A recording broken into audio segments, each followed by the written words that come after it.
ગીર સોમનાથ જિલ્લામાં પાક નુકસાનીને લઈને તંત્રએ સર્વે શરૂ કર્યો। ગ્રામ સેવકો અને વીસીસી સભ્યોની ટીમે ખેતરમાં પહોંચી સર્વે હાથ ધર્યો। સૂત્રાપાડા, કોડીનાર, વેરાવળ, ગીર ગઢડામાં કામગીરી શરૂ કરાઈ। જિલ્લામાં કમોસમી વરસાદથી પાકને વ્યાપક નુકસાન થયું છે।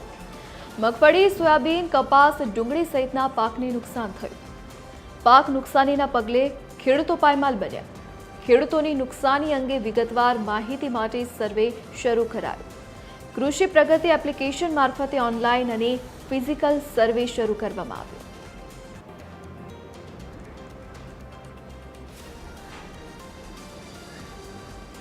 સંવાદદાતા મહેશ ડોડિયા આપણી સાથે ગીર સોમનાથથી લાઈવ જોડાઈ ગયા છે। જી મહેશ, એક તરફ કમોસમી વરસાદ છે, પાકને મોટા પ્રમાણમાં નુકસાન થયું છે, બીજી તરફ સરકાર સહાય કરવાની આશા ખેડૂતો રાખી રહ્યા છે। સર્વે હાલ કરવામાં આવી રહ્યો છે, શું વિગતો સામે આવી રહી છે?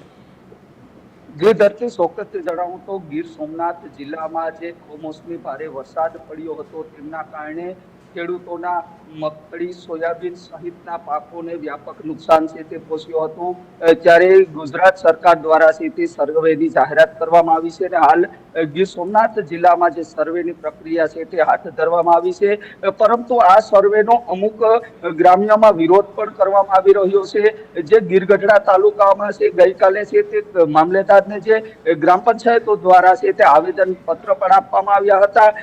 ખાસ કરીને વાત કરવામાં આવે તો જે કૃષિ પ્રગતિ એપ છે તેમના દ્વારા જે સર્વે કરવામાં આવી રહ્યું છે તેમનો વિરોધ છે તે કરવામાં આવી રહ્યો હતો। પરંતુ જે ગઈકાલે જે બેઠક મળી હતી તેમાં એક નિર્ણય લેવામાં આવ્યો છે કે જે કૃષિ પ્રગતિ એક અને જે ફિઝિકલ સર્વે છે તે પણ કરવામાં આવે। ત્યારે ખાસ કરીને વાત કરવામાં આવે તો ગીર સોમનાથ જિલ્લામાં જે સર્વેની પ્રક્રિયા છે તે હાથ ધરવામાં આવી છે। ત્યારે સૂત્રાપાડાના 46 ગામ, કોડીનારના 61 ગામ અને વેરાવળના 55, તાલાડાના ઉનાના 78 ગામ, તાલાડાના 46 ગામ, ગીર ગઢડાના 58 ગામ, કુલ મળીને 345 ગામોમાં 150 થી વધુ ગ્રામ સેવકો અને વીસીઓની ટીમ દ્વારા છે તે હાલ સર્વે છે તે હાથ ધરવામાં આવ્યું છે અને સારી રીતે છે તે સર્વે છે તે થઈ રહ્યું છે। જી મહેશ, વિગત સાથે જોડાવા બદલ આપનો આભાર। તો હાલ રાજ્યમાં કમોસમી વરસાદ વરસી રહ્યો છે, જેના કારણે ખેડૂતોને મોટા પ્રમાણમાં પાક નુકસાન થયું છે, તો સરકાર દ્વારા સર્વે પ્રક્રિયા હાથ ધરવામાં આવી છે।